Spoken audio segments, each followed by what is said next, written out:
Hello, everybody. Welcome. Welcome to Rage in the Cage today. Another very special show. I've got very special guests, as you can see.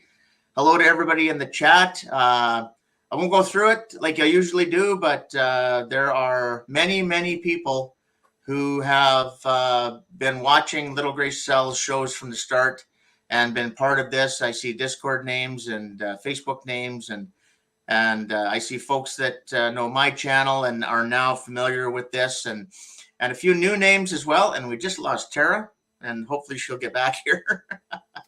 Technical That's that difficulties. rural internet. Yeah, rural internet. Yeah, I'm dealing with the same thing. So when Concan gets back, that's Tara, and Little Gray Cells, most of you know, and of course JMSO. That's just my stupid opinion. Great channel. Hey, when's the last time you did anything? A little over a month ago or so. I did take quite a long time off. I was off for over a year or so. Yeah. I think it was about, probably looking around a month or so. That was the last video I ended up posting. Cool. Okay, so we got Tara back. Sorry about that. I'm funny, and that's what I have to offer. Okay. So Tara, like I said, I'll just let you introduce yourself to the people watching and talk about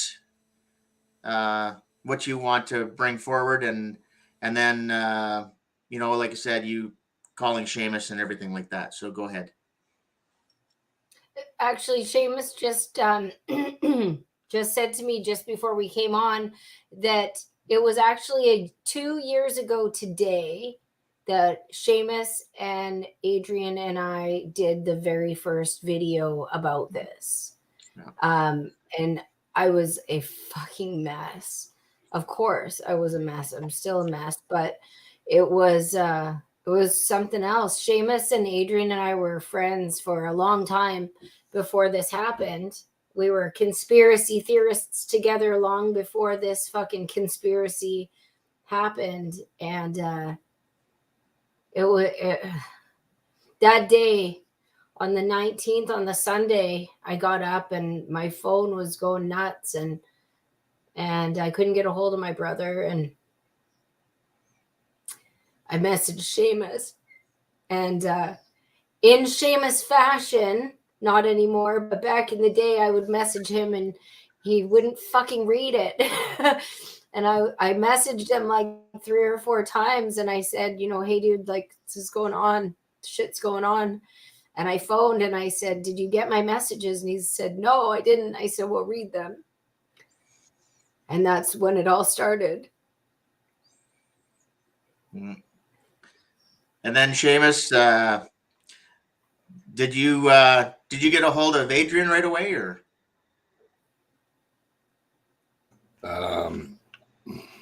Yeah. Well, not right away, because I don't know what time was that about. I think it was about 3 a.m. or something your time, wasn't it? Sarah? I don't know what time I know for me, when I talked to you, it was Sunday afternoon. And I feel like you probably got a hold of Adrian that day at some point. No. It was in the middle of the night. Was it? You called.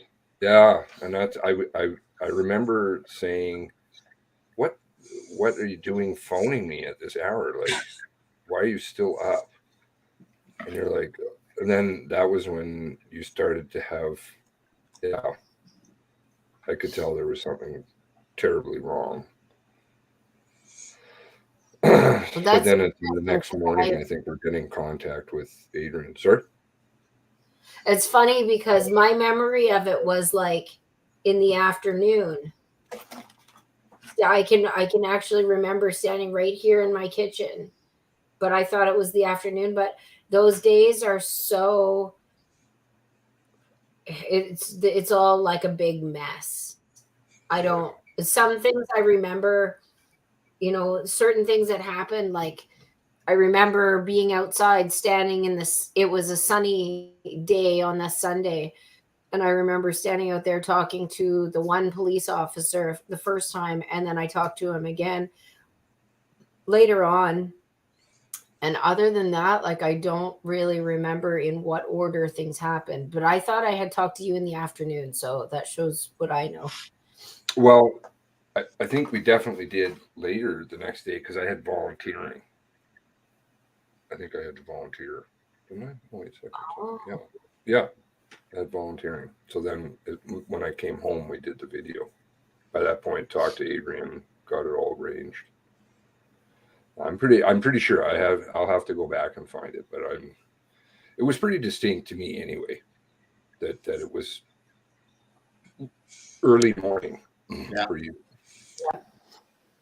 Yeah, I think it was Okay. like 4 o'clock or so in the afternoon Alberta time when you guys went live, if I remember. Yeah. That's Well, you can go to the video and check out the bottom right hand side of the corner. Yeah. I believe, unlike Nova Scotia clocks that that don't seem to be connected to the internet, that the clock actually does work in Alberta. Yeah, our clocks work. Clock thing is a problem. The head moderator just spoke. Yeah, Adrian. It was the three of you the first day, wasn't it?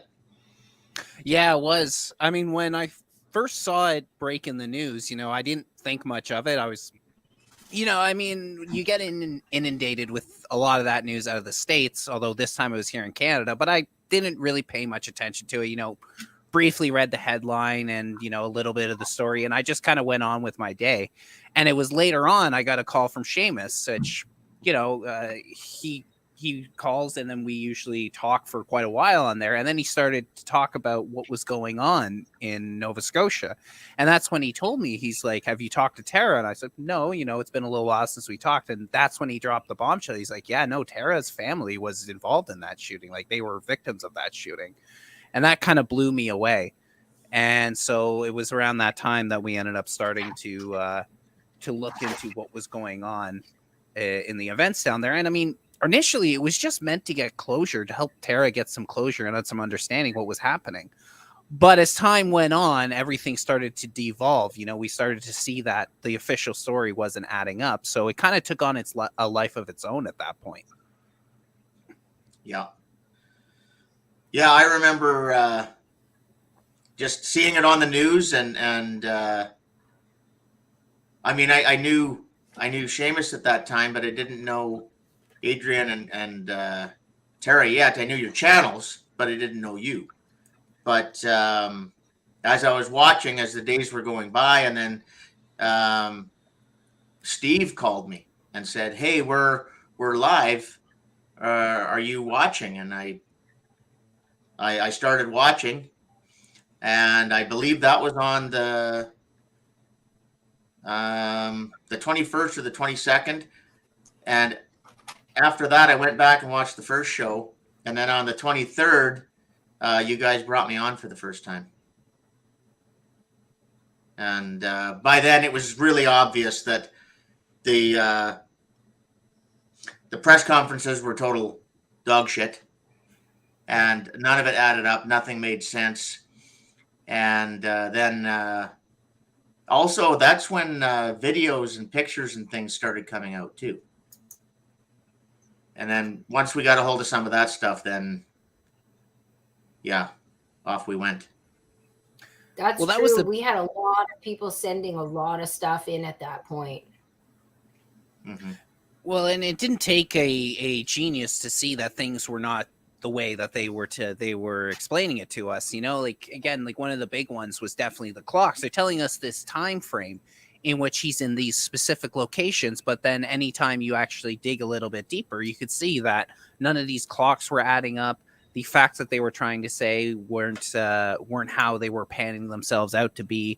So I would say that the first stream we were kind of just, we were trying to be there for Tara and just trying to figure out what was going on.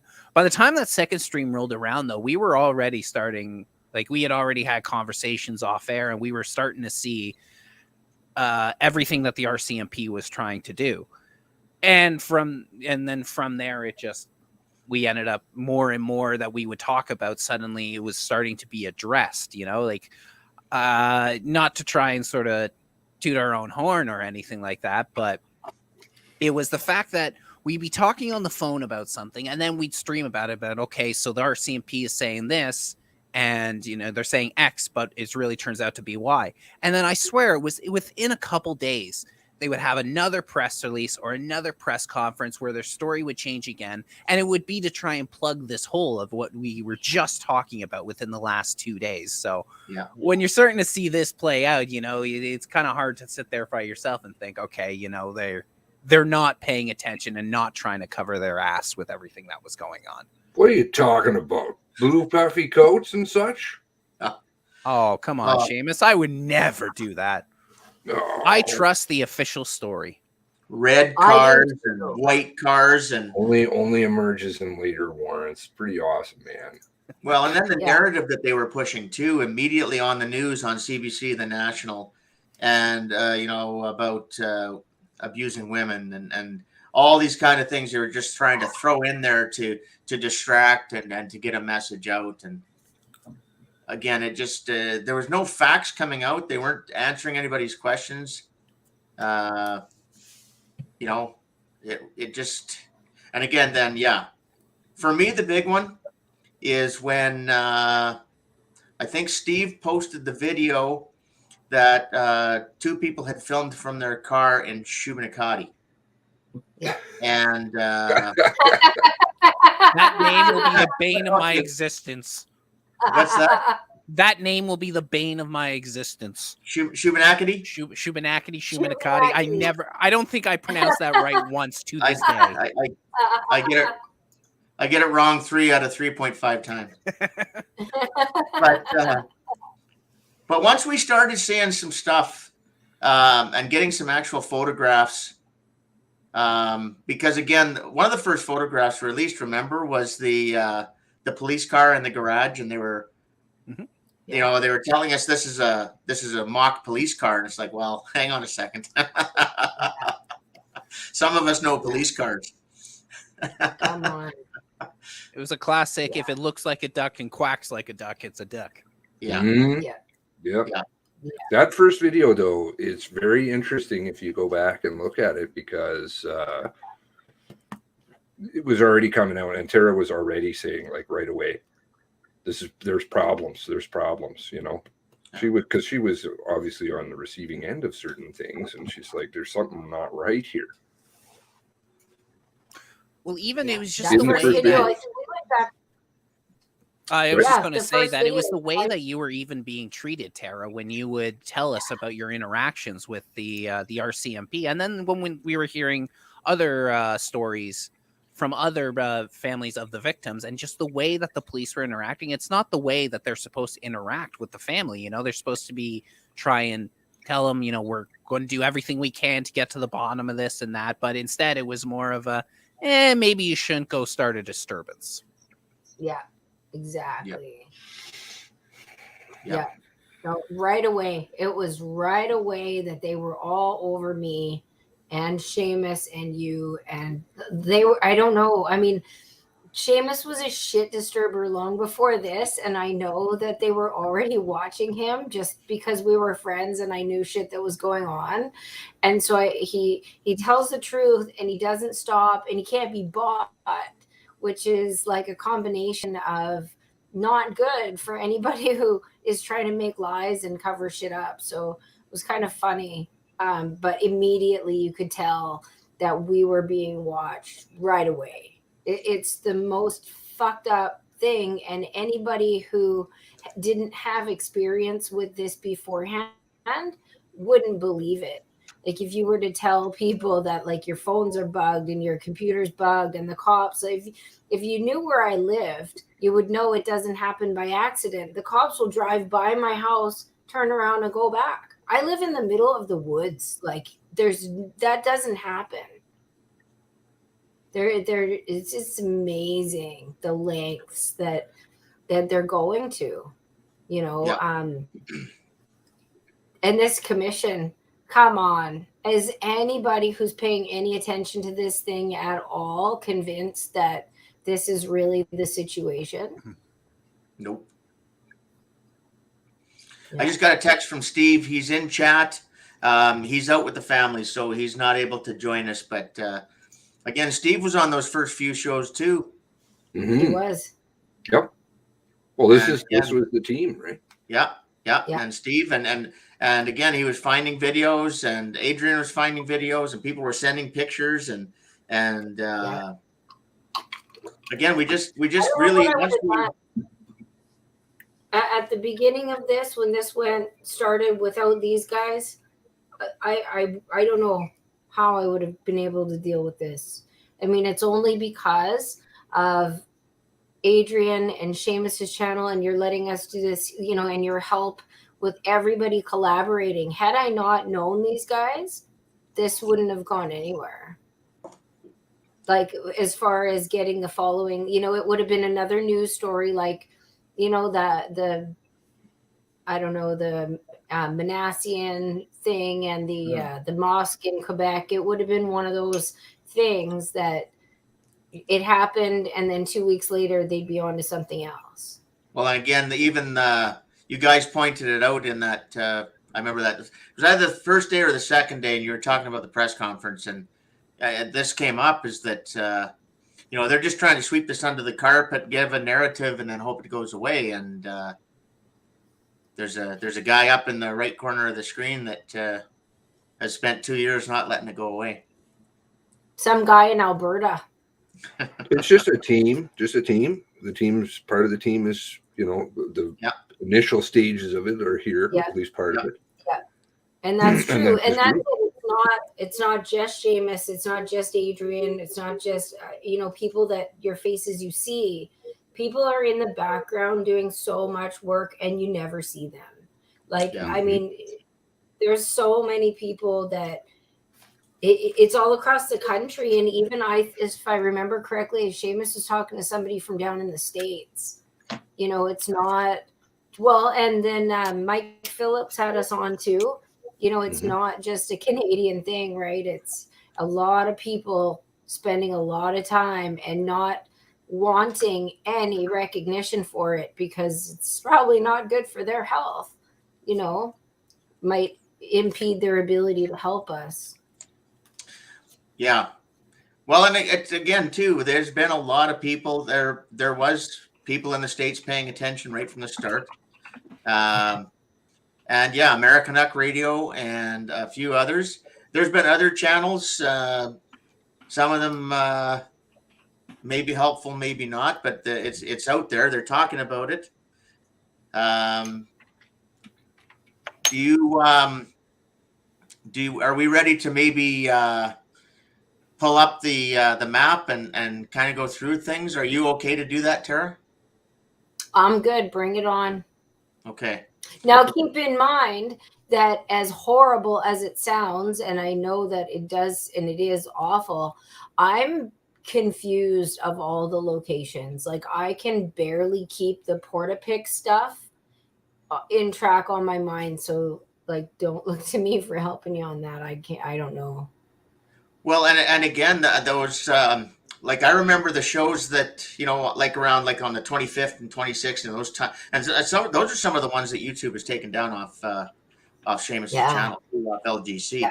But we were finding these photographs, and we were picking out timelines and time of day and doing all that, because there was all this information coming in, and none of it made sense. And then we literally had to use these photographs and these videos and go on Google Earth and start flying around on Google Earth and trying to figure out, okay, well, there's the water tower. Remember, that's how we found Shubenacadie. Remember, it was the water tower. Yeah. What is it again? Right. Oh my God, I forgot about that. There was a lot of time spent trying to figure out where the fuck that water tower was. Yeah. Yeah. I think we spent at least a solid hour on stream for it. Yeah. And then once we got that, then okay, there's those spruce trees in the background, and okay, here's the turn on the road, and hey, there's that sign. And then it's when we found that yield sign. Mm-hmm. That it's like, okay, this is it, we got it. Because we correlated what we found on Google Earth with that video that we talked about. Well, and then that was the guy who can't pronounce the name proper. Water tower boy.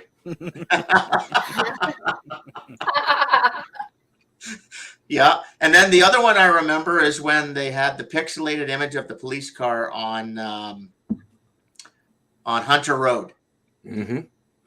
And remember, and then I think it was you, Adrian, and Steve did the search and found who, like the security camera and the red car, and okay, we got it. We figured it out. We found it, and then we found that location. And from there, once we got onto those first few things, then every time we needed to find something, we were just like dogs on a bone on Google Earth. Yeah. Yeah. Funny enough, Google was a really good friend for this investigation, and you can't say that often about that company. Right? Yeah. And you're a very good driver, Adrian. I'm going to say, like, your videos, you're really good on that Google Earth. Way better than I am. Yes, he's the driver. Yeah. I can't really say, like, I've spent much time on it, I just seem to... I mean, it's not exactly the best skill to have in the world, but apparently I'm good at driving Google Maps, so... Prospective employers out there, there's one of my skills. There we go. There you go. So here's Nova Scotia. And this is the main island. Well, it's not really an island, but it is. And then Cape Breton. And you can see where we've got the pins here. And that's where all the crime scenes are. So we will zoom in to Portapique right now. And there we go. Yes. There's the Portapique neighborhood. And Seamus and I sat down a couple evenings. We spent probably 3-4 hours each night and figuring out addresses and different things like that to be able to put these pins as close as we could get them. And even in some cases, we put number pins down. And we did a show together the other night. And we were purposely following what they're trying to tell us and what the narrative is, because now the four of us are back together. Hang on. I see it. I see another. There we go. Oh, I thought Steve was here. Okay. He was so instrumental too. It's too bad he's not here. Yeah, he'll get here. He's busy, but he might make it onto your show. Oh, that would be good. Okay, so now again, what we tried to do is figure this out, but now that we're together, and this is, I think, really where we can start really picking it apart and really digging in, especially because the Mass Casualty Commission and everything going on. So I'm going to leave this right now. And who wants to start? Who wants to take the first stab at things here? Well, don't everyone volunteer all at once. Okay, well, here is... Was it like a drunk driver the other night when you were trying to keep up with the narrative of the commission? Oh, man. Like, yeah. It would be legitimately completely impossible unless he was driving a hovercraft and he's related to the Flash. And let's not forget the dude took 2 bullets to the head and he was still, according to Dr. Bo's, going to be just fine. Yeah. I know. Are you shitting me? Come on. It's mechanical disruption. Yeah. Oh, yeah. Yeah, no, he wouldn't have died instantly by putting a 9mm up to his head and shooting himself in the head at point blank range. Yeah. It was all the RCMP bullets that did it. Meanwhile, one of the other victims was, she would have been asleep immediately and incoherent and everything else. And now we know because of a fit watch, that's not the case. So I went back in time. There is, this is the perpetrator's house over on Portapique Beach Road. And according to the RCMP, this is the first crime scene. So here again, go back in time. There's the house. Here's the beach. Here's the road. And here's what it looks like now because that house was burnt down. And when you go on Google Earth now, that's what you'll find. Last image date is May 19th, 2020. Wow. 1 month after it happened. Ironically. And so from there, then get over to what we think is either number 2 or 3 or something. But again, he has to drive up this road and come back down Orchard Beach, or walk through the bush to get to this, which is where he had the fanciest man cave Applebee's or Montana's restaurant style garage that anybody's ever seen. And we showed some pictures of that again the other night in the stream. And so again, Seamus, what are they trying to say has happened now that he's got over to this? And then now we're getting into they tried to say right off the bat that this all started because of an argument with his girlfriend, right? That's what they were trying to tell us. Her friend pissed him off, so he went nuts and killed everybody. Yeah. So I have to refrain from laughing at that part. We can't. I've had a glass of wine, so all this funny shit, like I have to laugh at it. Okay. The logic is so flawed. The logic just on the on-site. You have your friend doesn't want you to get married. You do, or committed. Yeah. And so you do want to get committed, though, but your boyfriend snaps at you. Yeah. And then starts killing innocent people. Yeah. And everybody except for mad at the friend? Shouldn't he be mad at the friend who said, don't do it? Right. Yeah. Okay, so we've got what we call what the RCMP calls the first cluster, basically, right? Oh, the clusters. Are we back to clusters? It's a cluster. Well, something. Again, we want to tear this all apart. That's why we're here. We want to get digging in and finding the truth and tearing apart their narrative and showing everybody where they are trying to lead us and why we shouldn't believe it, right? Mm-hmm. So Adrian's got lots of insights. Go for it. What about this cluster here? Like, what do you mean?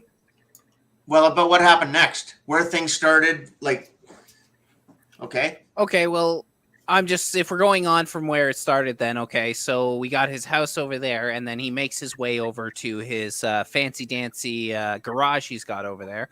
Mm-hmm. I can't imagine that he would walk that because it'd be the middle of the night. It'd be kind of easy to get lost in those trees there. That I get the feeling that he would have driven over there. Plus I just think human psychology, walk it, you got a car. Seems like it makes sense. Most people would just drive it rather than walk it over there. Yeah. I mean, well, he's got her in tow. Right. It's got to be the car. It's got to be the car. It makes more sense, especially considering that she said that she escaped from his car, and that's when she made it into the woods. So his first thing he would have done is he would have made the drive over to his legendary garage over there. Yep. To which point he would, I assume that when he went in, that's when his girl there ended up escaping into the woods, or so she claims, so she claims. And then this is where the rampage would have started, which makes sense that he probably would have gone on from closest and then moving farther away. Yes. That would be my logic to it, rather than just unless one of these people was someone specific that he wanted off. I think he would have just started probably with you got Corey Ellison and Lisa McCauley. Those are probably where everything is going to start. Well, okay, so Corey came along later because of the fire. That's a good point. Yeah, I forgot he came along later. Yeah, because his brother came looking for him. Supposedly the ones who made that first call. Yeah. Now, when you look at this, you look at this. If she got away, if she got out of the car, let's say she's outside in the car and he's in the building, and she got out of the car and got away. So there's a driveway right here that comes around and goes just about to the driveway or to the entrance. There's a driveway here going into Jamie and Greg Blair's place. Okay. So it makes sense if she was running for help, if that's what she was doing, right? That's follow the driveway, go across here, help. And then he went after her. Now, they're supposed to be the first victims, right? Jamie and Greg Blair? Yeah, that's right. Okay. So that makes sense of how this ended up okay. So she ran here, he ran after her. There we are. Now we're here. Now, then the next one is Lisa McCulley. Well, again, if she's running for help, like get me out of here, help me, where's the next closest place? Okay. Yeah. So, I mean, That's true. there's some logic to that. And then where's the next, right? Go ahead. If we start even from before the beginning, we don't even know what time this all started. At this point in the investigation, we still don't have any records of that FaceTime call or when it happened. No, but we do have Jamie Blair's call to 911 at 10:01 p.m. Well, then why would there not be mention of it's flawed from the beginning? Yeah, right away. Right. Lisa would have been mentioned in the Blair phone call. Right. That's I have a woman over here who's losing her stuff. Right. Lisa. And we don't hear that. But we know that call did happen. Yes. Oh, well, yes. Yeah. Yeah. So, but I mean, I think to say that Lisa went over to the Blairs is she's charged.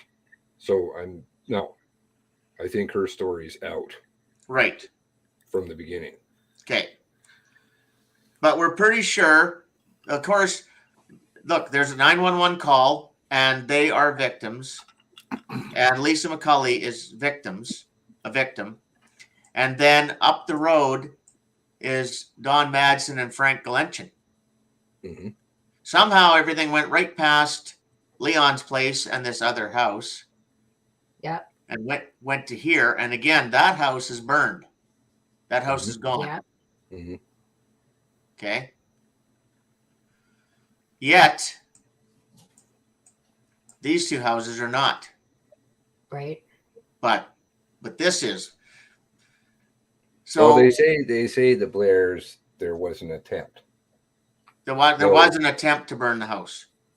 Yes, but they said that they had to turn off what was it? They had to turn off the gas at 5 in the morning or something like that. I think the house would have gone boom by that point. Yeah, that's several hours after all this other stuff started. Yeah, and the time, just from what I'm seeing here, if I understand correctly, and I might not, but the Don and Frank Galetchin would have happened before Andrew McDonald, correct? Yes. Just so you're talking about McDonald getting shot on the road? Yeah. So he went from his house around to the warehouse to Greg and Jamie Blair's, then to Lisa McCauley's, and then up to the collections, and then back down to shoot Andrew. And wasn't he turned the other way? Wasn't Andrew's story that he was coming from the north? Fuck. Yeah, because Andrew was coming from the north, right? Because Andrew's place is over here somewhere. Andrew says in ITOs he's facing, or it says that he's facing either direction, north and south. Okay. Oh, so he's facing. So Gabriel, whoever's driving that car, at that point that he shoots Andrew, was he not heading out of Portapique? Well, no. Who the police car? Yeah, the police car. The police car was going out. Wasn't it? Or Yeah. sorry, no, So- no. It says facing either direction down towards the beach was one of the wording that was used, but then it was also follows in behind. So Right, which but is it? now we have that car that was behind those guys, Mhm, right? mhm, Moving up mhm, and out. So that doesn't Mhm. make any sense, right? Mhm. That car that says that those guys were ahead of him, whoever was driving the cop car, and I still have seen no proof that it was Gabriel Wortman, was going out. Andrew was coming next, and then was the other car. So he was heading out. So he started at his house. I'm pointing at my screen so you guys can all see it. Wow. From his house around to the Can't see it. warehouse, up to the Blairs, down to Lisa McCulley's, up to the Galetchins, back down to Andrew's. Like, really? Come on. Well, I mean, that's like in the first And then video, he's facing right? the Up and wrong down, way. up and down. Yeah. Right? Why is he going up and down and up? That's just fucking retarded. Right. And then to come all the way down here. Right? Come on. They can never That's- explain the very end of it at all. Yeah. I think it's titled in the foundational document, hypotheses. They have a variety of, and supposedly he's flying through the trees like they're drone. That's right. That's right. And so much of the stuff that I have read, I can't even tell you. So the story makes even less sense if you actually have access to the documents that are the original documents before we fixed all the holes in them. Yeah. It doesn't make any sense. Like the story that I have access to is not the same story that's in the MCC. Careful, Tara. amazing. Yeah. Oh, I know. I'm not allowed to say anything. I'm At least just I giving get you charged. as a lay- What's that? I'm giving you legal What's that? advice, general legal advice from as a layperson. Yeah. No, it's something else. So yeah, I can't even say anything, and it's all I can do to not say anything, but it's not it's such bullshit that it's not even funny. So from the end of the road here down to Aaron Tuck, Jolene Oliver, Emily Tuck, and then Joy and Peter Bond, it's almost 2 kilometers. Okay. Yeah. And it's there's no way to connect in here. This is all muddy, soggy, soppy beach. You're not getting through there with the best 4x4, let alone a low car like he was driving that night. So a lot of driving around, because again, all of this up here, and then to come down here and do what was done. And again, those houses are still there. Yeah. And then he's got to go all the way up and around to here and back down for the last killings and fires that's supposed to be at 11:30, as the Griffins said, across the street. And again, this house is burned. It's gone. The Zoll house, right? Missing all these other houses. Well, not All just these the Griffins, all these not other just the residences. Griffins. What's The that? RCMP as well. Because the first time they went down Yeah, the the road, RCMP are down there hanging out, and they miss him going back and forth and up and down and over and out and all the fucking round. Really? Well, and that's when they Fire. came up with the infamous blueberry field story that, oh, well, a car was seen going through this blueberry field and escaping up here. Well, okay. I mean, there's a nice road there now because they built one. But no, in those days, it was no different than any dirt trail on the side of a farm field. And it had rained the night before. Mhm. And all the pictures we saw of his car everywhere in their evidence, every picture from gas stations and people's houses and where smoke shops, etc., the car was clean. Yeah. So he didn't even go up and down these roads very much and not get his car muddy, because these are not paved, these are dirt roads. Yeah, and there are potholes. Like I've been up and down those roads, and it's I mean, it's wide, but it's dirt roads. When it rains, their tires get it gets ruts from the truck tires and stuff.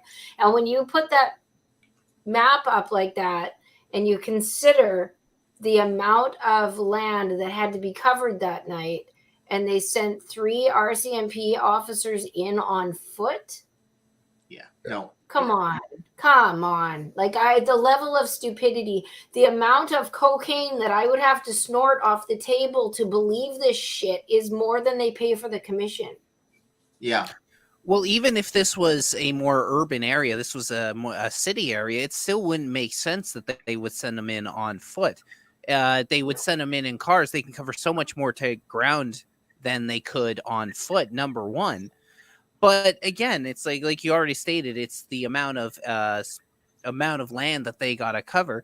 It just doesn't make sense that they would be going in on foot, because if there is an active shooter in the situation, putting them out there on foot would actually, they'd be sitting ducks if this person did come by and decide to shoot at them. That's right. At least their car provides them some cover, which is a pretty standard procedure for any police officer who's under fire, is to duck down behind your cruiser. So the idea that they would actually send these people in to basically just be picked off is ludicrous.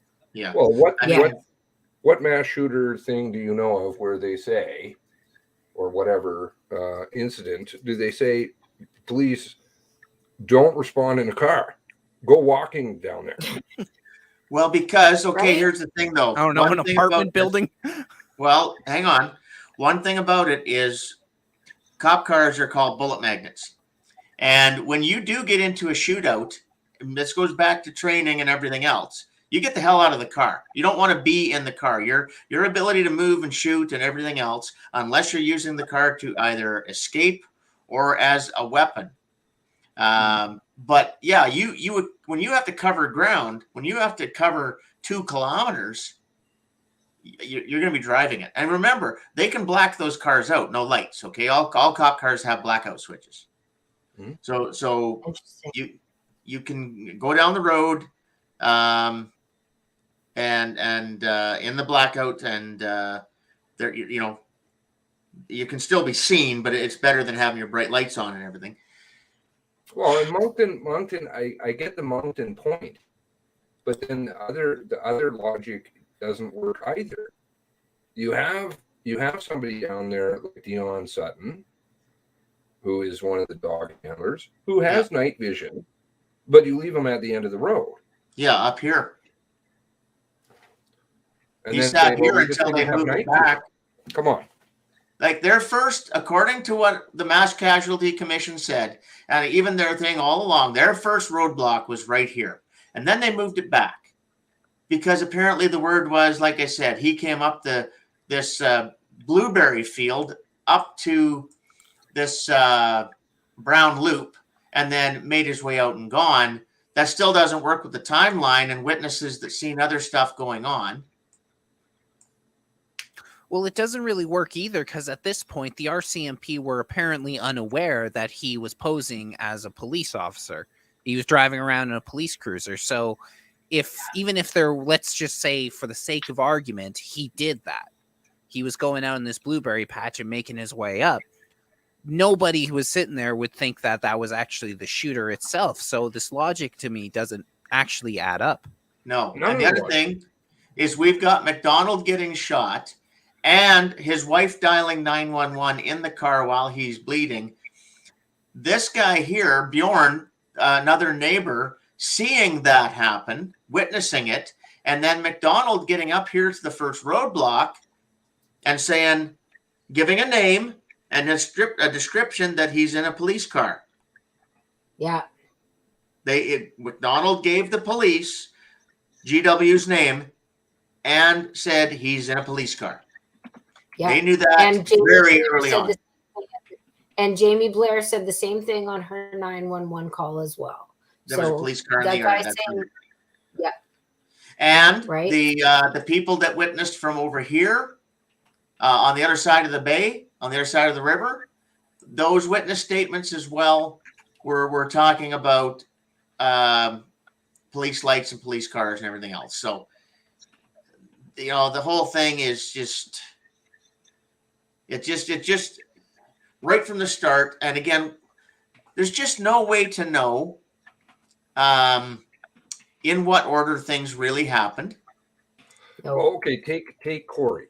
All right. So they want to go from 1035, which that first video, we were like, I think it was it the first video that we were like 1035 total bullshit?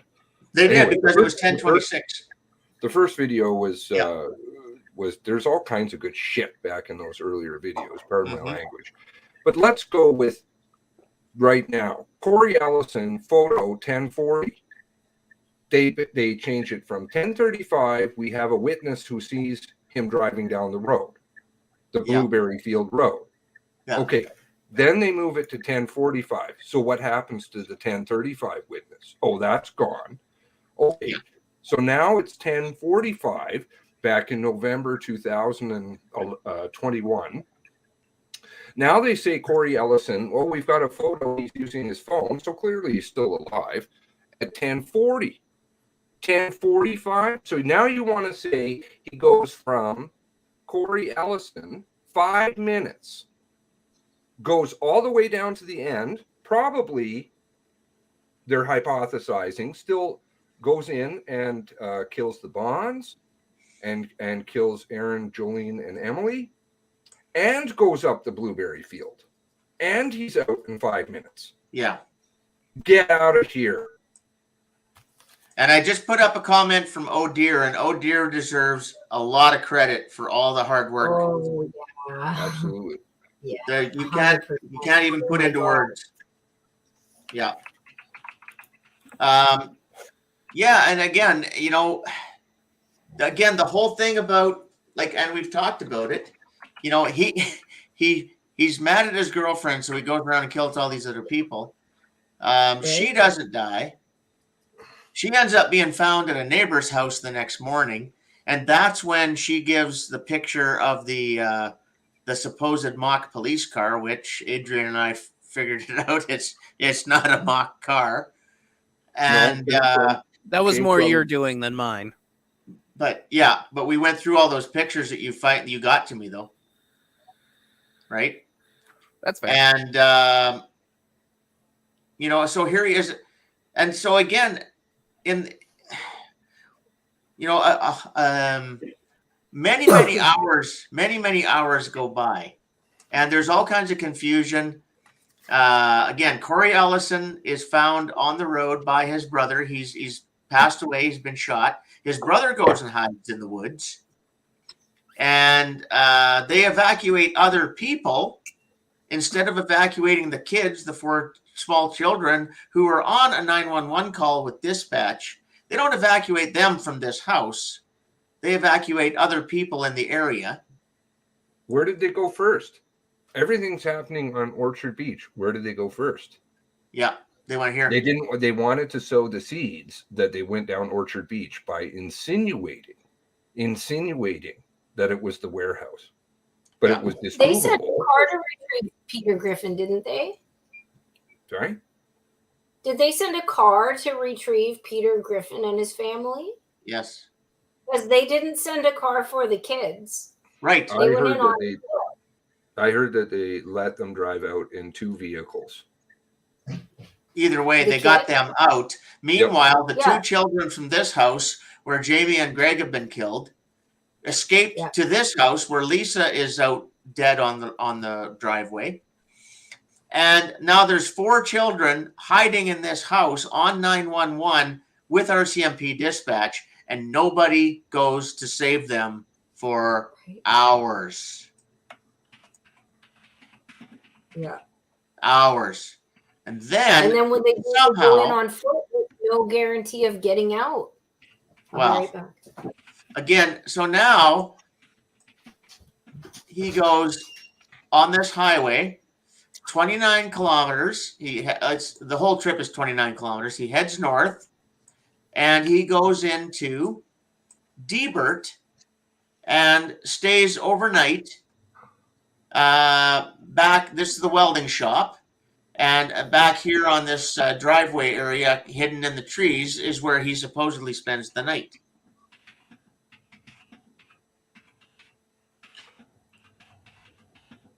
Anybody And want what does to? he do? Like, seriously, he's there for hours, according to the story. So I'm trying to understand the personality type of a guy who just killed a bunch of people and now he's just hanging out in his car behind the welding shop, just chilling. Really? Yeah. After doing a Come on. rampage like this, like I'm assuming that the whole point of him hanging out behind the welding shop is that's where he went to get some sleep. But again, a guy who just went on a rampage like this, I can't imagine that he's just going there and then going to get a few hours of shut eye. No. So this whole thing doesn't make sense, but it would make sense if the RCMP are trying to cover up their own timeline and trying to make it work with what they have. Yeah. Why? What they're putting forward, I should say. Why? Is there a connection somehow to the welding shop or another building in that industrial park just outside of the airport? Is there something else there? What is it that they would be trying to cover up? It's always just asking why. Why? Yeah, well, their mistakes and their own blue on blue incidences. And So they send people home supposedly at 6:30. Supposedly. Everything happens around 6:30. Interesting. Okay, roughly around 6:30, they're sending people home. Stuff that doesn't happen up on Hunter Road, so i.e. they don't know anything has happened, and then suddenly they figure out that he's out and he's alive? Or Yeah. is it because he was down there and as they said, there was gunshots, everybody said there was gunshots going off. Sometimes they call it, well, we can't figure out, you're just talking about cops who can't figure out the difference between a gunshot yeah, and explosions. yeah. They And were that's saying what's that, wrong. it could have been ammunition going off in the burning houses. Trust me, that sounds completely different than an actual gunshot. And that's going on all night, pretty much. Multiple witnesses. That's what they're trying to say. That they're trying to cover up that he drove out past them. They were getting 911 calls from over here in 5 houses. There was people calling from here about gunshots and other noise and all kinds of stuff. Lights. This Flashing whole lights, area. flashing lights which were disproven. Yeah. No gunshots. Flashing lights. There's nothing going on over there. Yeah. It's what are they trying to cover up? The end of the road. Well, Multiple cops. I was just reading through a statement last night. I would have no idea.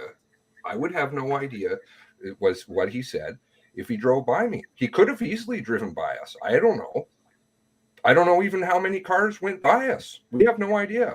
Maybe it was 1, maybe it was 5, maybe it was 6. That's what literally his quotation was. I don't know.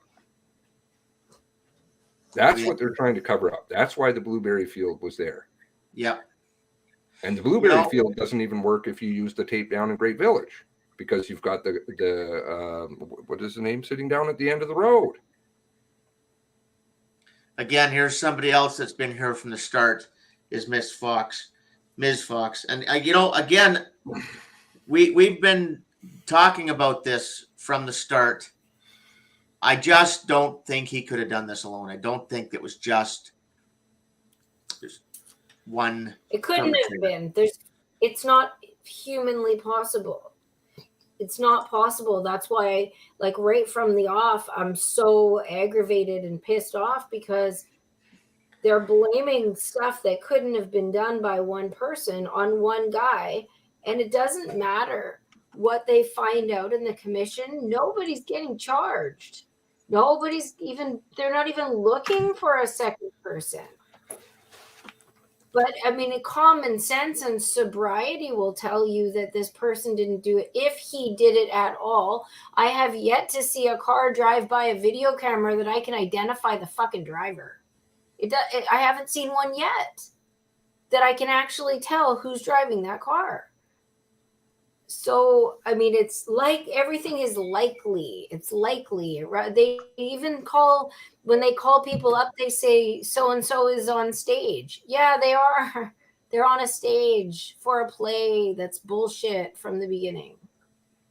Yeah.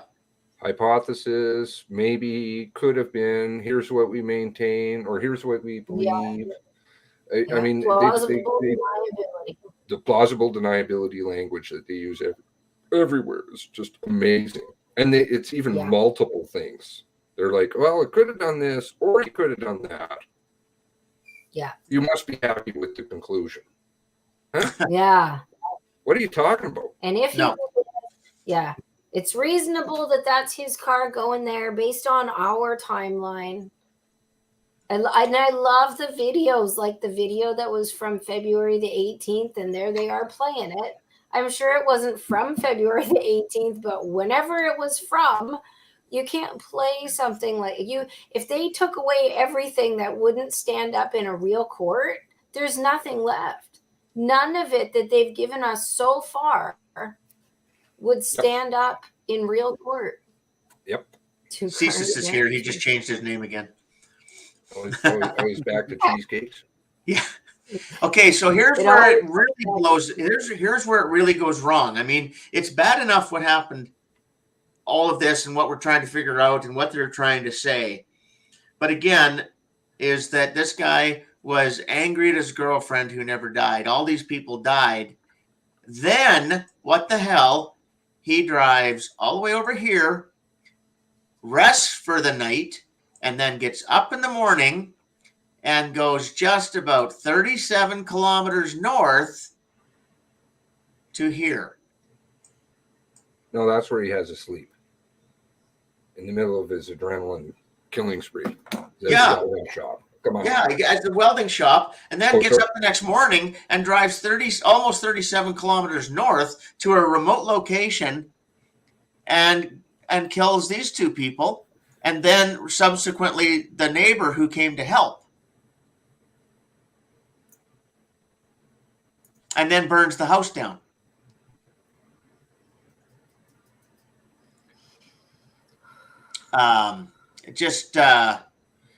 I mean, if you're doing things in a rampage, if you're doing things out of anger, out of spite, it stops at a certain point. You don't just get up the next morning and say, "Well, I guess I better get back after it." No. Well, even so, this location here, I mean, there were so many other areas he could have hit along the way or instead of this area, but he drove to this remote location almost as if he specifically chose these targets. Right. And ended up going there. I mean, what did you say, 36 kilometers he ended up driving? It's not like they weren't... What's that? From the welding shop, yeah. Yeah. Yeah, so in 36 kilometers... if he's just going on a random rampage, just trying to kill whoever he can get his sights on, he can't tell me that there weren't dozens, if not hundreds of other targets along the way. But he decided to choose this location for some specific reason and burn down their house. Right. Well, not only that, but even closer to where he stayed overnight, which apparently, and then he kills this lady on the highway who's just out for her walk. Or hit by a car, or first officer on scene. First of all, it's a loud bang. Then a car is seen sauntering away, an RCMP car. And she said on the phone call, "Oh, I could have been hit by a car." Then the first officer on the scene, Rena, says, "Well, it looks like she's been hit by a car. I'll have to take a closer look." I think you know. So then that happens, but again,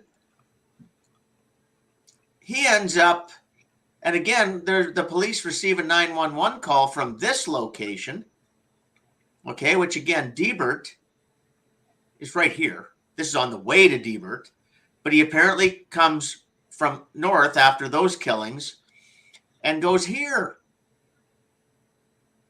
And apparently he he had a vehicle parked at their place? Is that a pickup truck? Was one of his vehicles was at their house? And they're not Really? killed. I didn't know Brown that. Dodge pickup, and there's photographs of his police car with the push bar parked beside the brown pickup.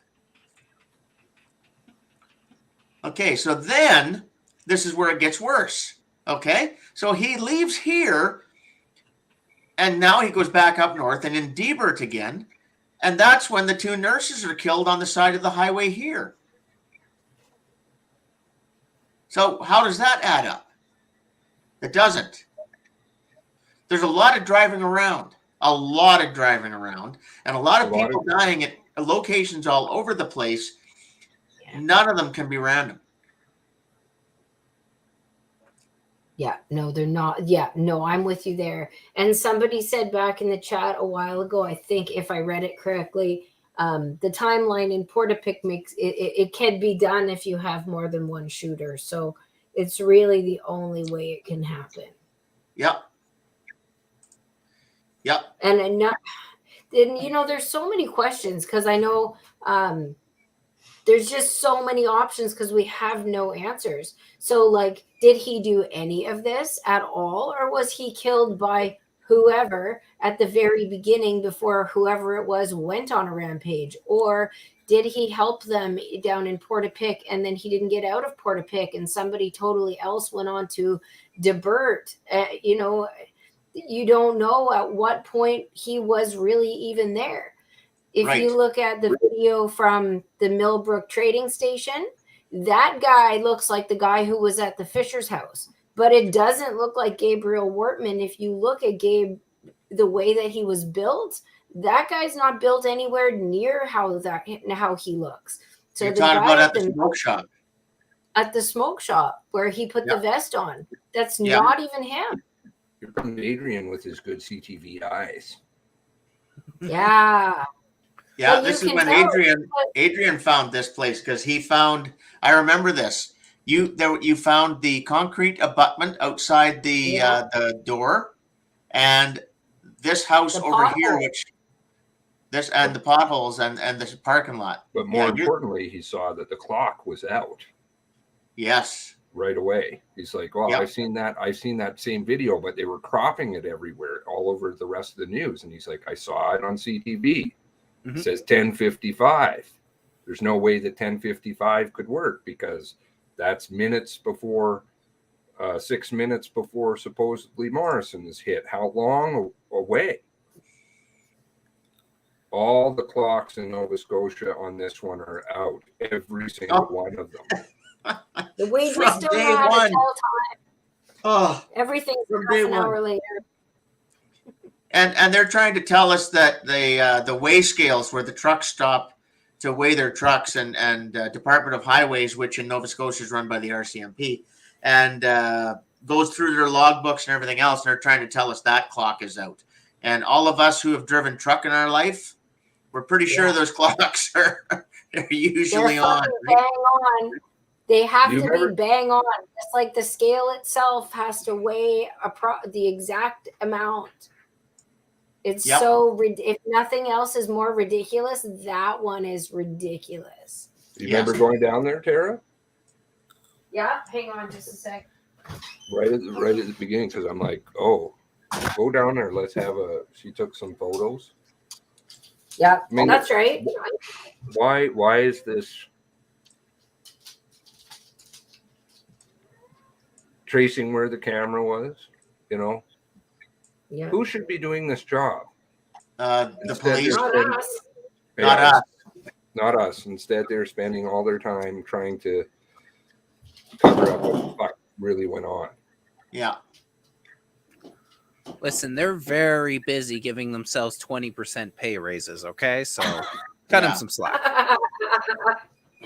That's true. Well, Yeah. and correct me if I'm wrong, because I do think that some of my memories are a little confused. But I thought that right after this happened, it came out. Somebody in our group found that they had done a training exercise in Truro with regard, like involving the hospital of a mass shooter like the year before in the fall. Okay. I think I remember something about that. Yes. Okay, I'll show you because, okay, hang on a second here. Just let me find the right thing here. I took this down for today's show, but I'll bring it back up. Organized. Where's the school? There is. Here we go. This school right here, the old Salmon River School, is where the ERT used to train. Okay, this is there's an abandoned school here in Salmon River. Oh yes. And that's where they used to go train. And some of that did involve the scenario training that you're talking about with the Bible Hill Detachment, with the investigation service, with the Truro Police, and with ERT. And yes, that did go on. But you know what? The same thing happened in San Diego with a mass casualty event there. And there was actually a training session going on down the street in that one. These things all seem to come around. Sounds like 9/11. There was a training thing going on around the Twin Towers that same day. Well, yes, there was stuff happening there. Yes. Yeah. So again, now it keeps getting worse. So now he's on the run. And when he left the smoke shop, or whoever left the smoke shop after changing out of a jacket into the reflective vest, headed south. Was it orange or was it yellow? It was yellow, I believe. Orange and yellow? Oh, they said it was orange the other day in the commission, didn't they? No, I'm just being a smart ass because yeah, it's what Seamus does colors, best. The colors everywhere. Yeah. Oh, he's wearing an orange vest, so I had to open fire on him. Well, I love that this guy who's running from the cops, who just killed a bunch of people, pulls over to change his vest in like plain view of a camera. I love that. It's so awesome. You couldn't have gotten a better shot of the guy. Thanks, Lucky.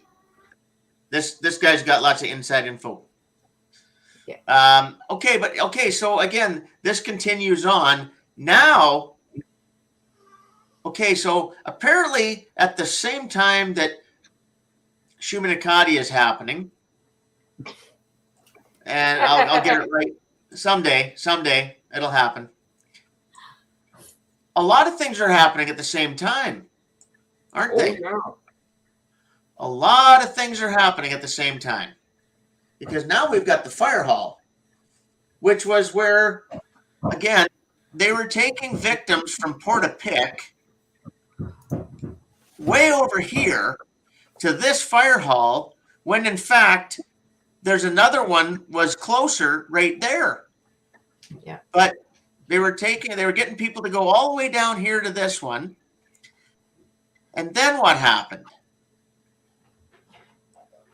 Well, the RCMP were shooting at the RCMP outside of Fire Hall. And in the commission, these cops aren't getting charged. They haven't been charged. No, it's okay. And then they walked in the building and made sure everybody was okay. And then they got in their vehicle and they carried on. What? Or Right? they didn't.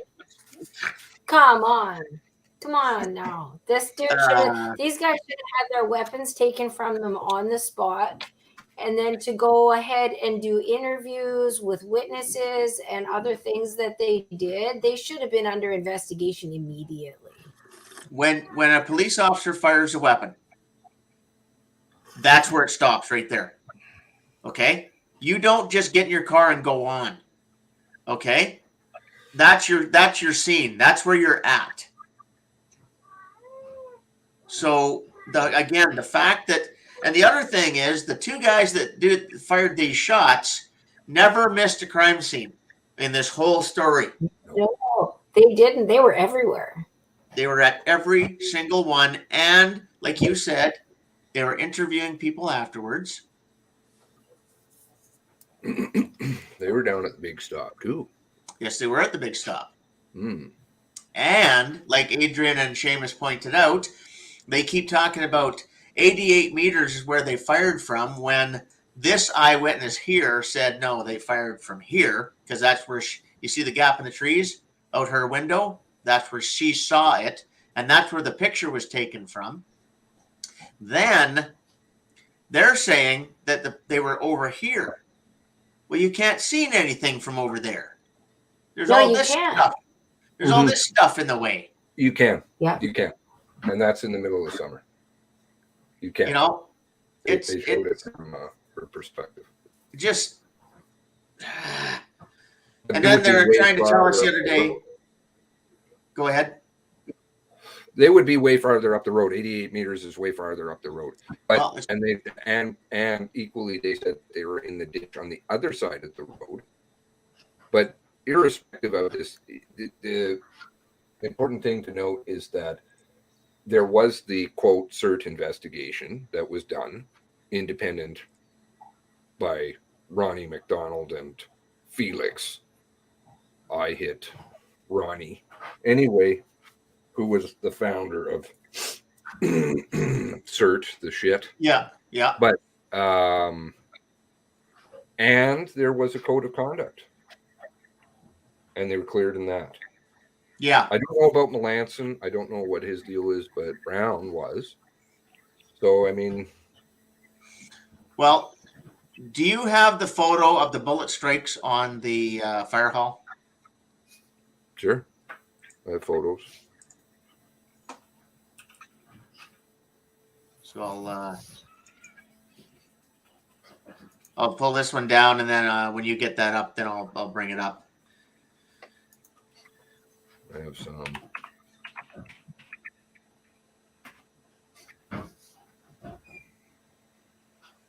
Yeah, O'Dear's talking about him going to Gina's.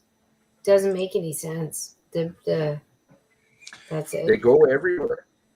Certain members, and it's not just Brown and Melanson. There aren't others at all.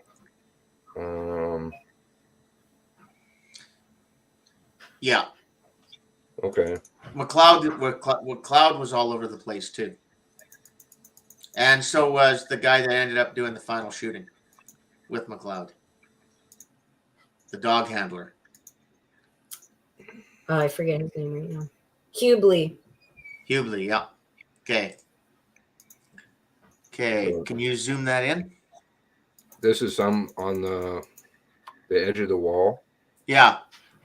Well, those of us who have done a lot of shooting in our lives, especially with possibly something that's AR-15 orientated, know what a string is, especially when you get your barrel goes up and up and up and as you shoot. Well, first of all, I see way more than 5 bullet strikes here. And second of all, they go in a line straight up from each other. And there's several of them. And they're spaced evenly. That does not happen with semi-automatic fire. That's all I'm going to say about that photo. When performing semi-automatic fire, even with a C8, which is what their issue weapon is, the Colt carbine, getting that string, you have to do it on purpose. When there's another thing happening, that's when you see stuff like that. Yeah. I mean,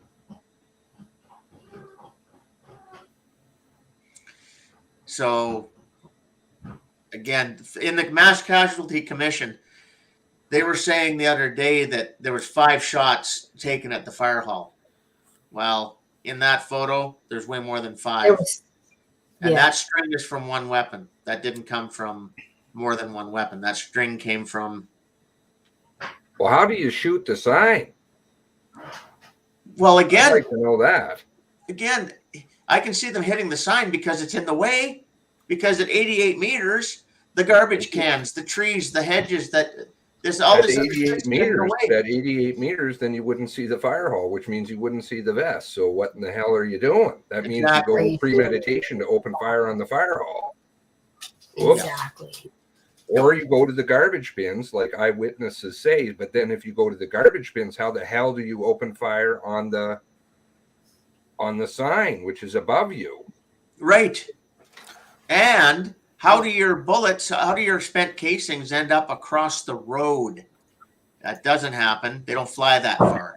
The CERT report said that they were across the road, 88 meters away in the ditch. Well, it still doesn't work. I've not done a lot of shooting in my life, so I could be wrong on this, but even looking at the photo, it doesn't look like those bullets came in at an angle, which would have happened if they were 88 meters away. It looks like it was someone who was pointing their gun directly at the fire hall when they pulled the trigger. Good eye. Exactly.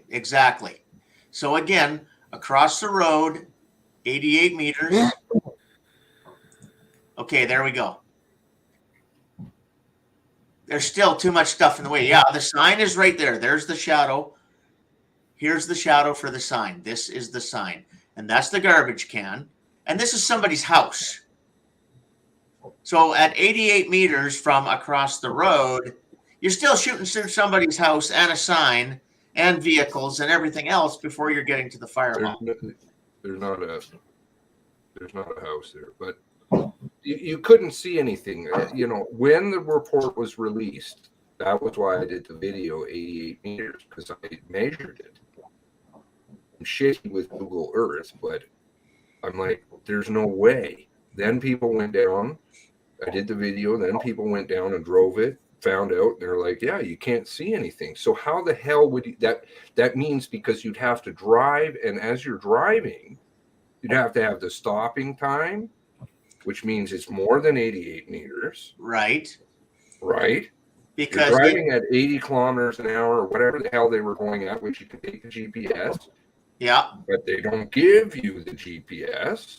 So we don't really know because, it's a brown, silver, Hyundai, Mazda, Nissan, Altima. They can't figure out the car.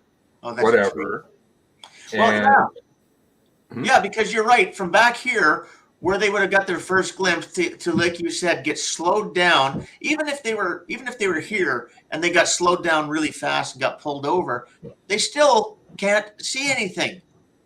No. So why did they open fire on a man behind a car that they couldn't see a vest for? Right. Which had an orange vest, which wasn't the color that they heard. Because nobody told them. Because they interviewed Lisa. She didn't say anything about a vest. What she said was he was wearing jeans and an orange puffy vest or something to this effect. So why is it that they're opening fire on a man that you couldn't even see? Irrespective of what color the vest he was wearing, orange and yellow, it makes no sense. You couldn't see it. You wouldn't even be able to see the fucking fire hall. It's totally illogical. Yeah. And that was one of 3 incidents. 3. There was another one down by the big stop. Burnt orange vest. There you go. Burnt orange vest. Yeah. Come on. It's just it. And why are you continuing to go around and have near blue on blue incidents? Just disregard. Disregard is what they say. Disregard. Don't worry. Yeah, disregard. We just shot at one another, but it's okay. Hold on. You got something for us there, Adrian? Just showing you. Hold on. I just went into Street View. So this is 88 meters roughly from the closest garage door. So I'm not sure exactly which garage door was shot up that we saw, but this would be the view from that 88 meters. There's the fire hall. There's the tree that I thought was a house just now. That's the house. You can't see anything. You can't see anything.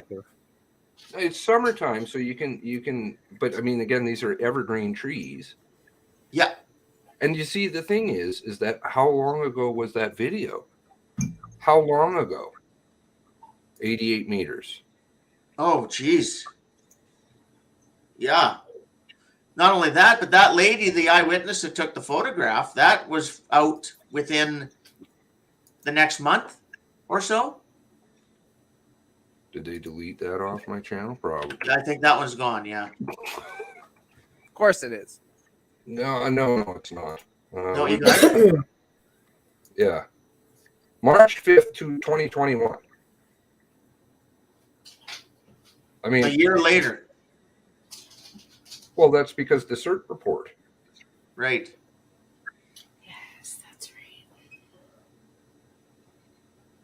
But that was, you know, like, why is it that this is taking so effing long?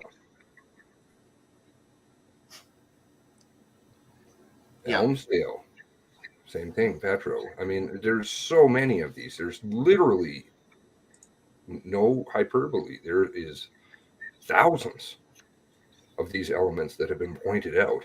They just repeatedly rewrite the narrative constantly, daily. Take documents down, change them. Oh, we'll update them. We'll have a round table later. Get out of here. Yeah. Just start telling the truth. Why are you smiling over there? So I'm just laughing. It's all laughable. If you made a movie, if you like made a Hollywood movie that presented this stuff, nobody would watch it because it's not believable. It's not even believable in Hollywood. It certainly isn't believable. This would be a miniseries. This would be a miniseries, not a movie, because there's too much going on. There's too much to cover. In fact, even in a regular weekly series, you wouldn't cover this in a season. That's true. You couldn't do it in a regular weekly season. I mean, I'm disorganized, but it's all day, every day. Yeah. Seriously, all day, every day, pretty much all day. It I probably really spend an is. average of 8 hours a day, every day on it for the last At 2 years. least. I would say that's a conservative estimate. Just how often I talk to you, I would say 8 hours is not enough.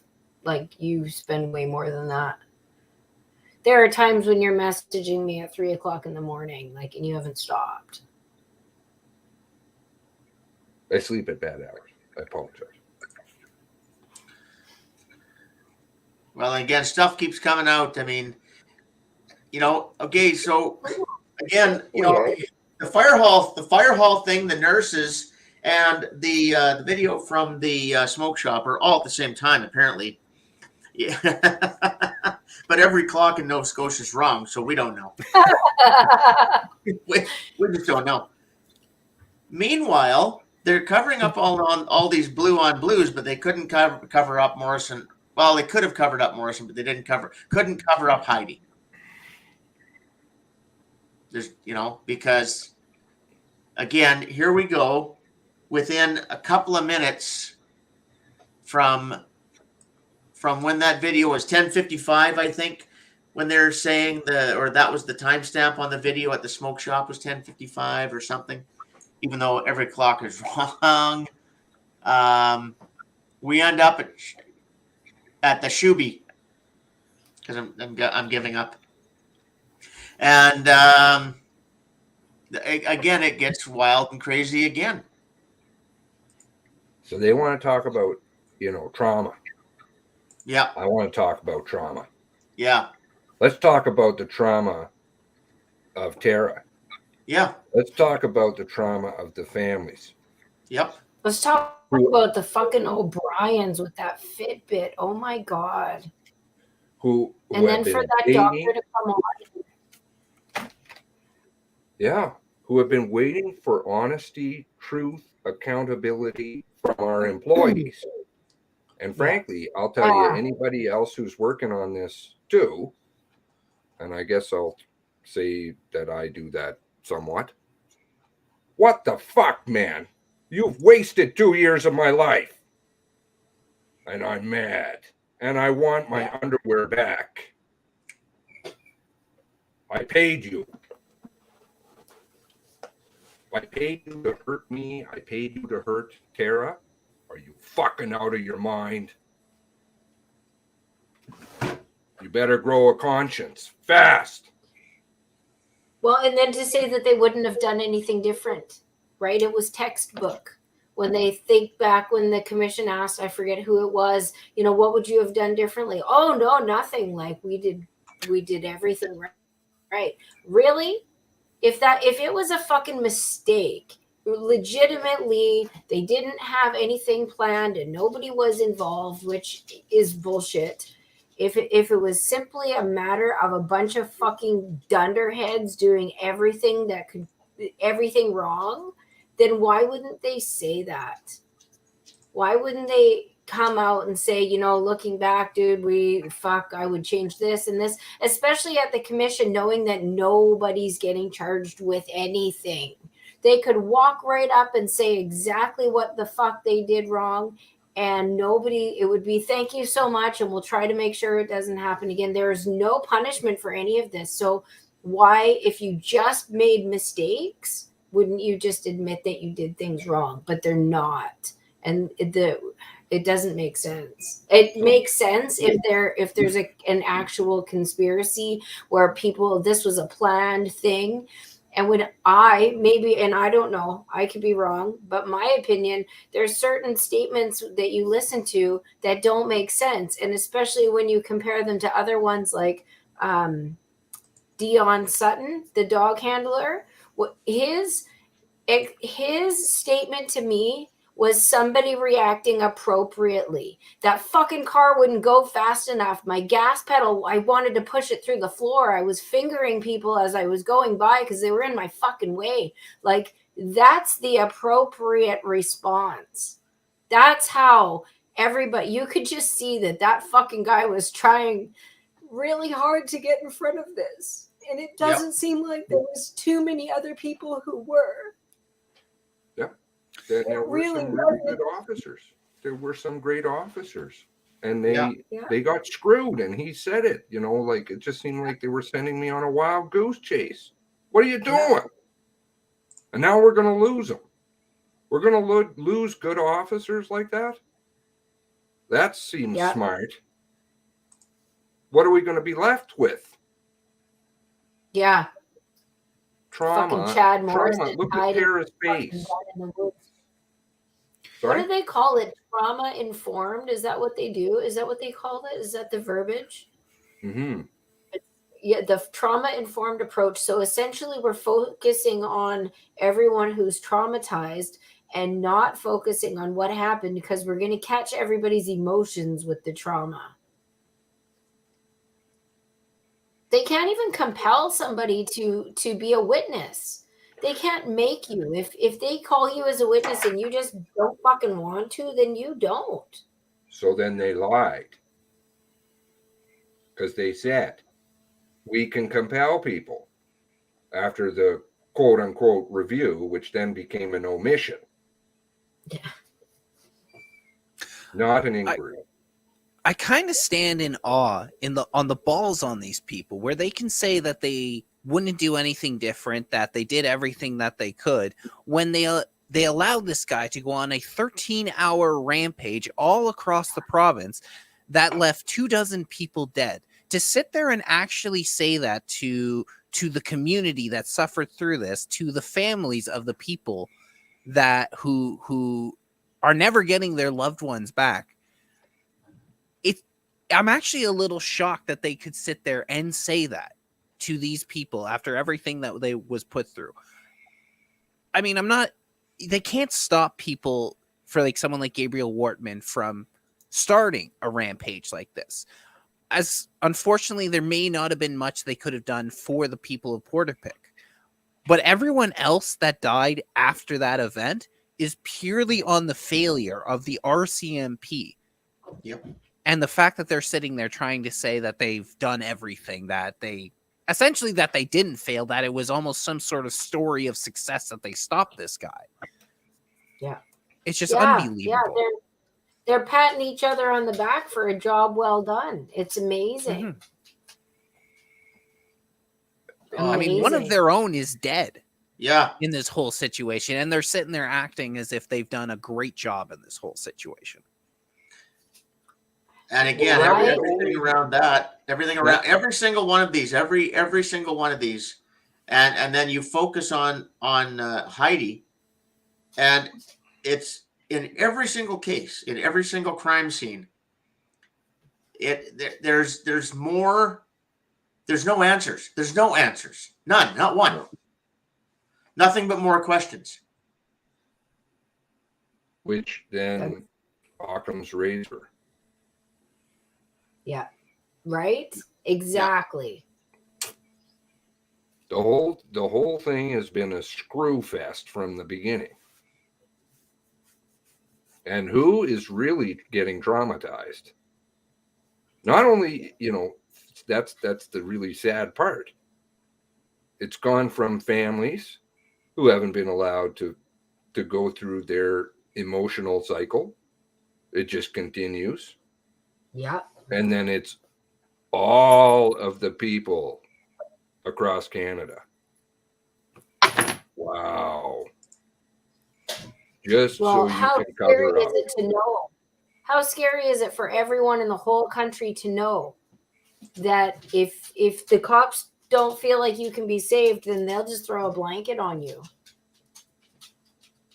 How many of our people sat there? I mean, I don't even, it's horrible to say, but I mean, I'm glad that at least Heather O'Brien had that Fitbit. Otherwise, we wouldn't know how long she was there. And I mean, think of how many other, I mean, my family, I don't know that there was any 911 calls from my family, but they're saying that they died sometime between 10 and 11 on Saturday night. Well, it was late afternoon Sunday before anybody even went there. How do I know that my family wasn't laying there suffering like Heather O'Brien was?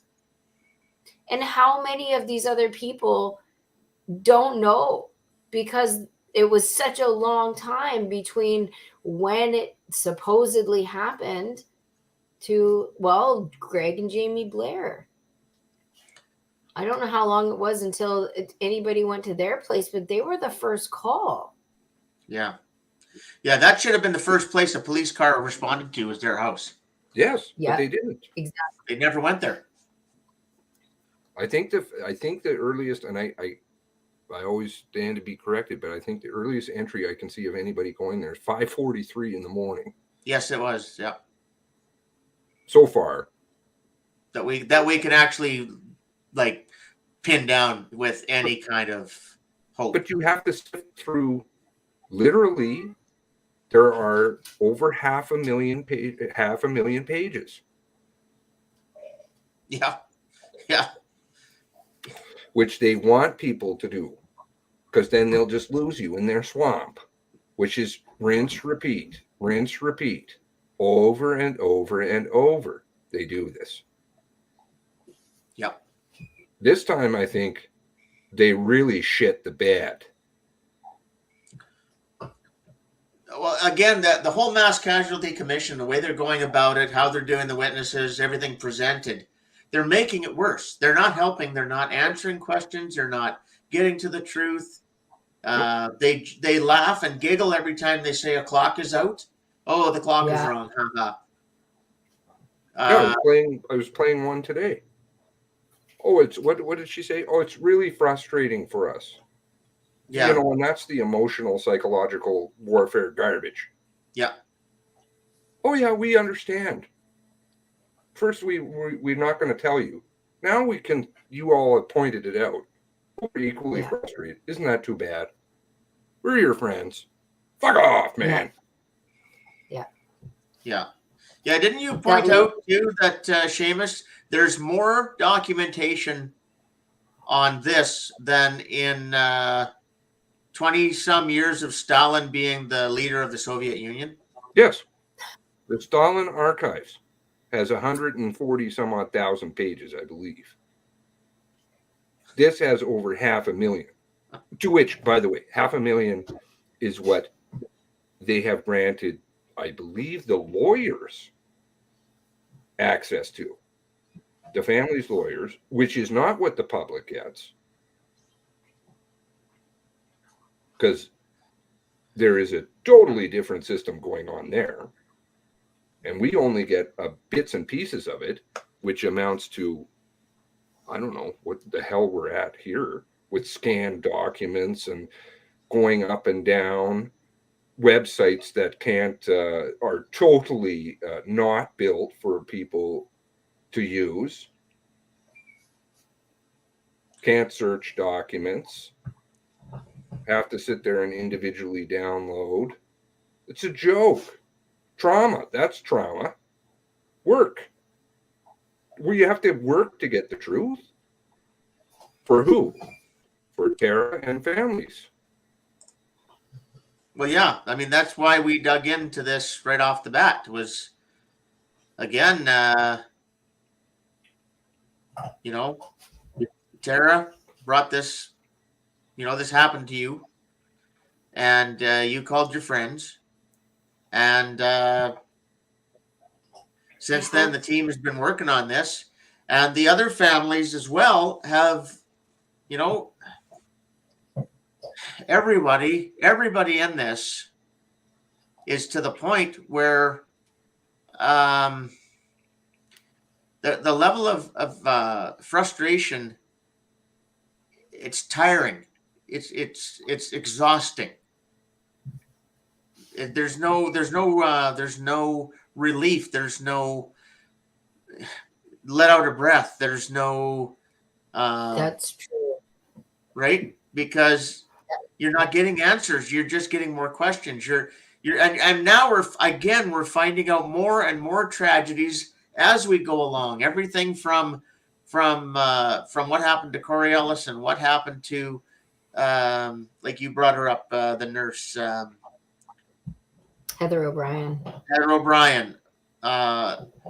You know, what happened at Lisa McCauley's place with the kids, which we have known for a while. Everything with Tom Bagley, everything with Heidi. Everything in this, every family is forced over and over again to suffer. Right down to the refusal of anybody except for us to acknowledge that there were 23 people outside of Gabriel Wortman. Right? Nobody else said 23. What is wrong with? I didn't know Kristen Beaton, but I would assume that she would have considered her baby a fucking person. I consider that baby a Nova Scotian. Mm-hmm. I don't know why, when the families are asking for you to recognize the 23, that people won't. The media won't. The government won't. The Mass Casualty Commission won't. Why? Well, political agendas. It is. Every other instance in the history that I can ever remember, including Waco, there are more survivors than people killed. As far as what went on. Okay. And all of those people, you're able to talk to them. Their name is out there, everything else. In this, it took us almost a year to find out about McDonald, let alone finding out about other blue on blue situations besides the fire hall. And again, now things are coming up. And you know, it's just unbelievably daunting to put that into perspective. And again, for this to be a random guy just mad at his girlfriend going around, no, you don't cover 150 kilometers plus in 13 hours, killing 23 people in 16 different locations, and with timelines in between, with an entire police force of a province looking for you. Yeah. And you had a nap. and you had a nap. And then other police forces were cut out of this. And the public was notified over Twitter. Oh, by the way, there's a firearm incident. Please stay in your house. Yeah, right. Well, and one Meanwhile, of the American embassy was letting all the Americans know about the shooting that was taking place. But you know, Twitter's good for us, right? And then Exactly. Yeah. Adrian, what happened a couple of days later, a few days later? Adrian, yeah, can you please put more detail into that for the people watching, because I'd forgot all about that. Oh yeah, so the American embassy was alerted of the shooting at the very beginning of this situation, and they ended up sending out a message to any Americans that were in the area about the shooting that was taking place. So there were American citizens that were actually aware of the shooting that was taking place before Canadians were aware of it. They decided that the best way to inform the public that there was a shooter on the loose was to put out a tweet and let them know. Meanwhile, we have a multi-million-dollar system in place to send messages, emergency messages to people's phones for situations just like this. I don't know how many I've received over the last 2 years that are just tests, but they didn't end up doing this. So the fact that a foreign government was made aware and foreign citizens were made aware of a mass shooting that was taking place before our own citizens is just, at the best, it's a huge failure by the police and by the government to inform the public of a danger that we're seeing. And at worst, it was because early on they were aware of who was doing the shooting and what his connection were back to a lot of important people, and they went right from the get-go to try and cover it up. Yeah. Okay, so we've been on for an hour and 40 minutes, and the plan was to do my show and get people over. We got 130 people watching, and now we're going to switch over to Little Gray Cells. Well, Seamus, you got everything ready to go there? Not quite, but I can set it up here. Okay, and put a link in chat, please. And while Seamus does that,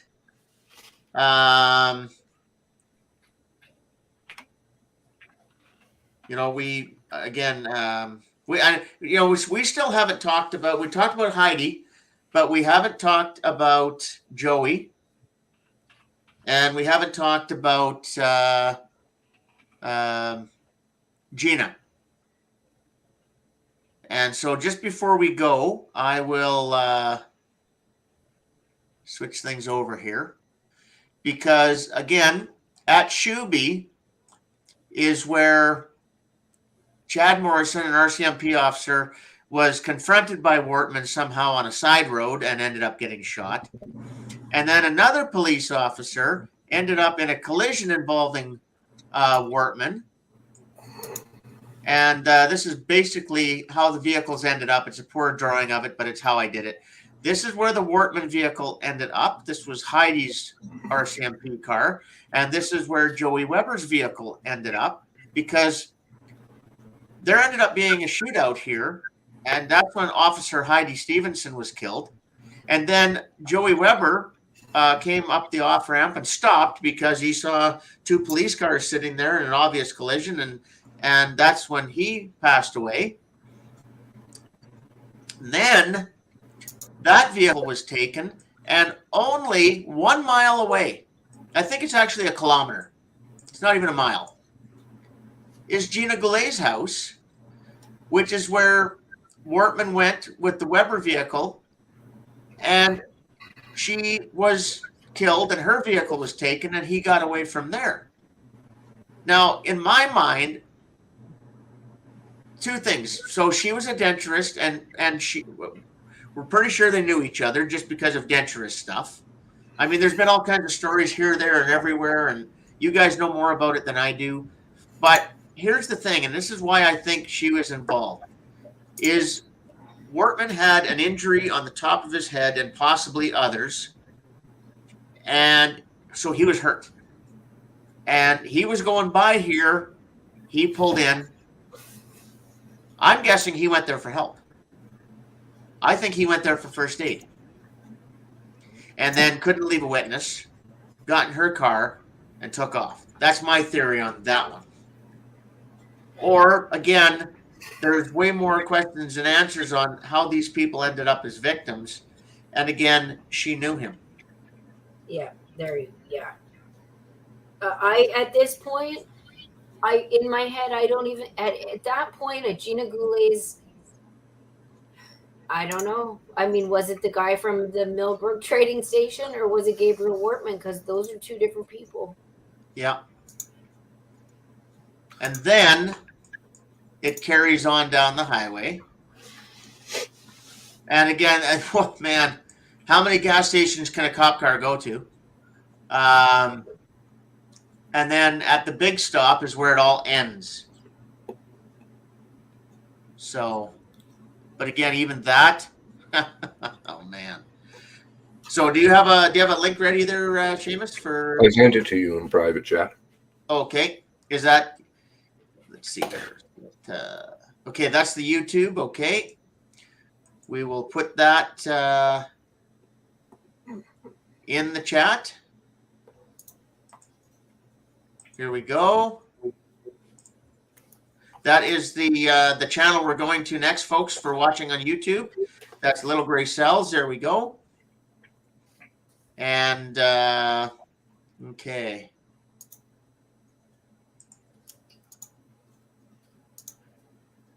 Right on. The old crew reunion. Got it.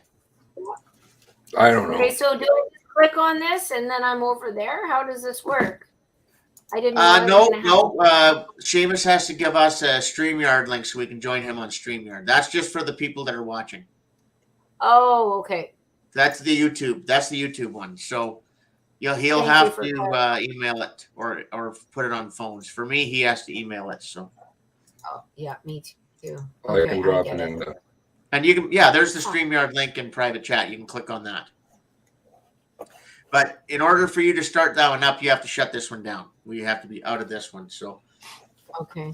Well, I want to say thank you to everyone who was here. I'm trying to read the comments and I catch a few of them, but it's really hard to do when the lights and everything. It's hard on my eyes. So thank you guys so much. It's 2 years and you're still here.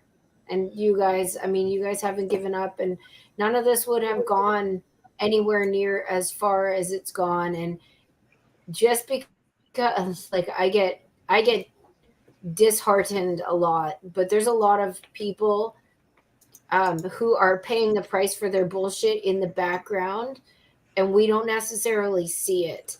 But a lot of people don't have their jobs anymore. A lot of people on the verge of quitting. A lot of people are shitting their pants because I don't think they expected all of you guys and all of us to not give up. And I don't think that they realized what weaponized autism really looks like. Mm-hmm. So Thank you so much for all of you guys. So much. I don't even know. There's not enough words. I think I'm in the next one, so I'll see you guys over there. Right on. Well, thank you all for joining me here. And again, let's head over to where it all started on Little Gray Cells. And we'll meet back there in the StreamYard link. Did everybody get the link? Yeah, I've got it.